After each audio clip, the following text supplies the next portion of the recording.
ఓం గం గణపతే నమః శ్రీమాత్రే నమః శ్రీ వారాహిదేవ్యై నమో నమః. Welcome to our YouTube channel Chagantipati talks. కోరిన కోరికలు తీర్చే సుందరాకాండ 17వ రోజు పారాయణము. తృణప్రాయం. రావణుని ప్రలోభపూరిత కామ ప్రసంగం విన్న సీతాదేవి ఎదురుగా ఉన్న గడ్డి పరక తీసి రావణుని ముందుంచి భయకంపితయే దీనస్వరంతో, నీ మనసు నీ నారీజనం మీద నిలుపుకో, పాపికి సత్ఫలితాలు దొరకవు, అలానే నీకు నేను అందను, నా పుట్టినిల్లు నే మెట్టినిల్లు పరమ పవిత్రమైనవి, నేను అకార్యం చెయ్యను అంటూ ముఖం పక్కకు తిప్పి, సజ్జన ధర్మాన్ని వారి నియమాలని విస్మరించకు, నేను పతివ్రత ధర్మశీలను, పరస్త్రీని నన్ను భార్యగా భావించడం నీకు తగదు, నీ భార్యలతో నువ్వు సుఖంగా ఉండు, వారి రక్షణ నీకెంత ముఖ్యమో నా రక్షణ నా భర్తకు అంతే ప్రధానం, కట్టుకున్న భార్యతో తృప్తిపడని వాణ్ణి చపలచిత్తునిగా, ఇంద్రియ నిగ్రహం లేని వారిగా భావించి పరాభవిస్తారు స్త్రీలు. ఈ లంకానగరంలో సత్పురుషులే లేరా? ఉన్నా వారి మాట నీ చెవికెక్కటం లేదా? సదాచార విరుద్ధంగా నీ బుద్ధి ఇంతటి విపరీతానికి ఒడిగట్టిందే. ఆత్మజ్ఞాన శూన్యుడై దురాచారపరుడైన రాజు వల్ల రాజ్యం నాశనమవుతుందని ఎరుగవా? సర్వసంపదలతో అలరారే ఈ లంకానగరం నీ దురాచారాల వల్ల త్వరలో నశిస్తుంది. దూరదృష్టి లేకుండా నువ్వు చేసే పాపకర్మలు నిన్ను బలిగొన్న రోజున సర్వభూతికోటి సంతోషిస్తుంది. ఈనాడు నీ దుర్మార్గాలకు తలవంచిన వారందరూ ఆడిపోసుకునే రోజు రాకపోదు.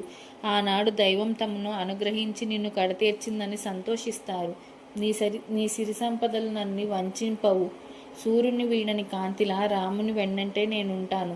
సర్వలోకనాథుడైన శ్రీరామచంద్రుని భుజసీమ ఆధారంగా సేనించే నేను మరొకరిని తాకను.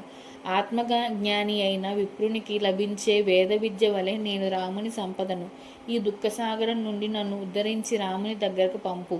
నీకు జీవితం మీద ఆశ ఉంటే రామునితో స్నేహం చేసుకో. ఆయన ధర్మాత్ముడు, శరణాగత వత్సలుడు, ఇంద్రియ దౌర్బల్యాలకు లొంగడు. నన్ను నా భర్త దగ్గరకు పంపితే నీకు శ్రేయస్సు కలుగుతుంది, లేదా నీ మరణం తథ్యం.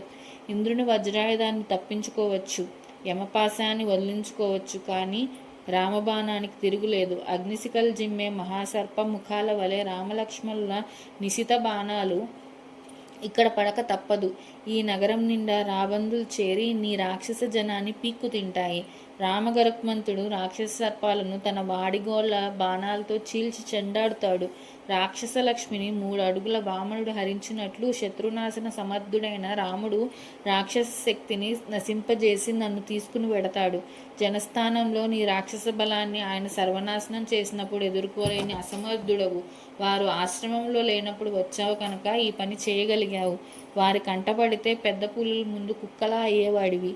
వృత్తాసురుడు ఇంద్రుని నిగ్రహించలేనట్లే నువ్వు రామలక్ష్మణులను ఎదుర్కోలేవు. సూర్యరశ్మి జలాశయాలను ఆవిరి చేసినట్లే రామలక్ష్మణులు నిన్ను ప్రాణహీనుణ్ణి చేస్తారు. కుబేర నిలయంలో దాగిన, వరుణాలయంలో శరణ పొందిన పిడుగుపడిన చెట్టు వలె నీకు రామబాణంతో చావు తప్పదు అన్నది సీతాదేవి. 17వ రోజు పారాయణం సంపూర్ణం. Please subscribe our channel. జై శ్రీరామ్. Thank you.